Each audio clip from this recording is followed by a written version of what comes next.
Hi guys, my name is Shoaib and I am from Bareera securities and investment. आइए ज़रा बात करते हैं एनएमडीसी की परफॉर्मेंस कैसी रही। इस वीडियो में हम देखेंगे इसकी क्वार्टरली परफॉर्मेंस कैसी रही और साथ में हम 9 मंथ्स की परफॉर्मेंस की भी हम बात करेंगे। तो पहले चलिए देखते हैं 9 मंथ्स में इसकी परफॉर्मेंस कैसी रही। तो अगर हम रेवेन्यू की हम बात करें तो यहाँ पर हम सेक्टोरल बात करेंगे, यानी कि पहले हम देखेंगे आयरन और प्रोडक्शन से कितना रेवेन्यू जनरेट हुआ।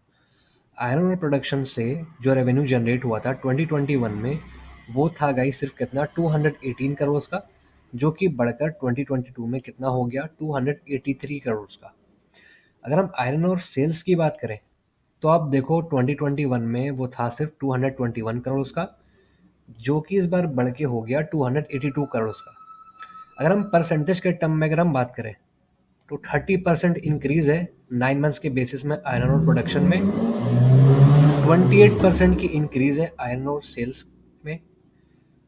अब आइए जरा हम देखते हैं रेवेन्यू फ्रॉम ऑपरेशंस, यानी कि टोटल अगर हम बात कर ले तो टोटल इनकम कंपनी ने कितना जनरेट किया।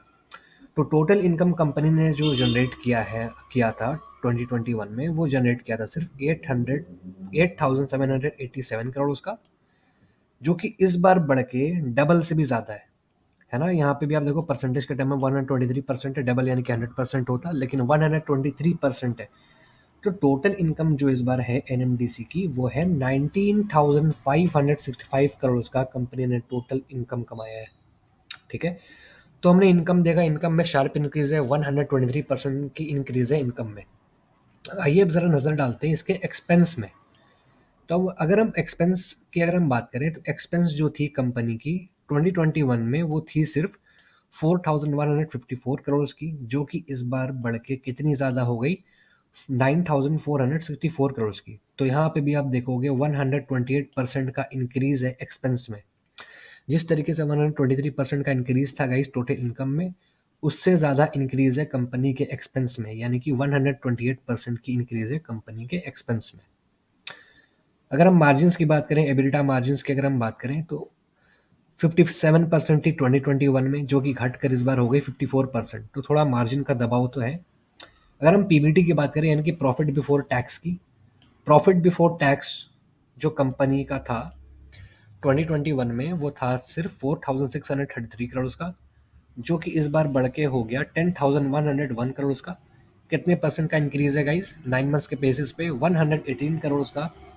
अगर हम पैट की बात करें, प्रॉफिट आफ्टर टैक्स, तो प्रॉफिट आफ्टर टैक्स 2021 में था 3,415% का, जो इस बार बढ़ के हो गया 7,583 करोड़ का।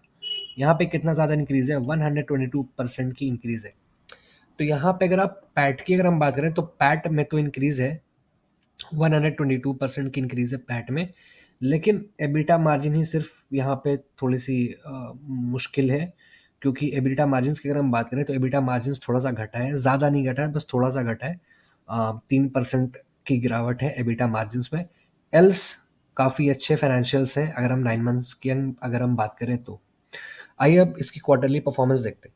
क्वार्टरली परफॉर्मेंस वही फिर सेम चीज़ें, पहले हम रेवेन्यू की बात करेंगे, तो ऊपर मैंने ये सारी चीज़ें डिस्कस कर ली। तो हम सिर्फ यहाँ पे हम डायरेक्ट आते हैं, हम टोटल इनकम पे हम आते हैं। I am sorry. तो 2021 क्वार्टर थ्री, मेरा मतलब है 2020 से 2021 का जो फाइनेंशियल कैलेंडर था उसके क्वार्टर थ्री में कंपनी का जो टोटल इनकम था गाइस, वो था 4,460% करोड़ का, जो कि 2022 क्वार्टर थ्री में कितना हो गया 6,027 करोड़ का।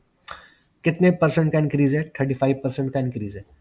अब आइए एक्सपेंस देखते हैं। एक्सपेंस की अगर हम बात करें 2020 से लेकर 2021 के बीच जो क्वार्टर है, यानी क्वार्टर थ्री उस सर्टन कैलेंडर में, वो है कंपनी का एक्सपेंस 1,649 करोड़, जो कि बढ़ के इस बार हो गया 3,331 करोड़ का। कितना ज़्यादा इंक्रीज है इसके एक्सपेंस में 102% का इंक्रीज है। आप देखो इनकम में इंक्रीज है सिर्फ 35% का, लेकिन एक्सपेंस में इंक्रीज है 102% का।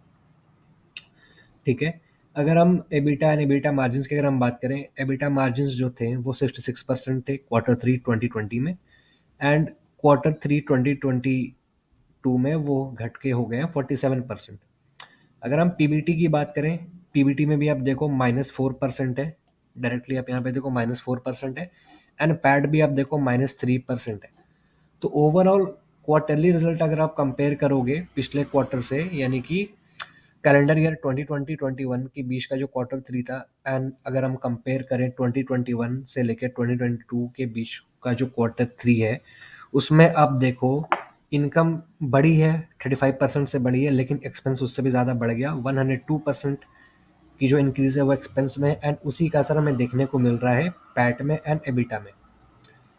लेकिन अगर आप ओवरऑल देखोगे तो क्वार्टर थ्री है थोड़ा सा ठीक है, लेकिन 9 मंथ्स की अगर हम बात करें तो 9 मंथ्स में कंपनी ने अच्छा परफॉर्म किया है। सिर्फ यहाँ पे बस 3% का बस मार्जिन्स, एबिटा मार्जिन्स में बस खाली गिरावट है, अदरवाइज अच्छा रिजल्ट है 9 मंथ के कंपैरिजन में।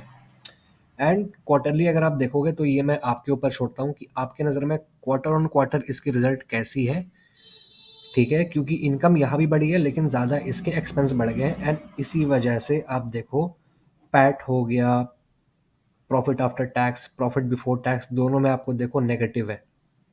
दोनों ही में देखो -3% एंड -4%। एबिटा मार्जिन भी आप देखो 66% था, अब वो घट के हो गया 47% का। So this is it guys, if you find this video informative, do like and share. And आपको कैसे लगे इसके रिजल्ट्स, आपने अगर खुद से भी एनालिसिस किया तो आप कमेंट करके बताइए क्वार्टरली रिजल्ट आपको कैसे लगे, एंड 9 मंथ्स की परफॉर्मेंस आपको कैसी लगी। Thank you so much for watching this video.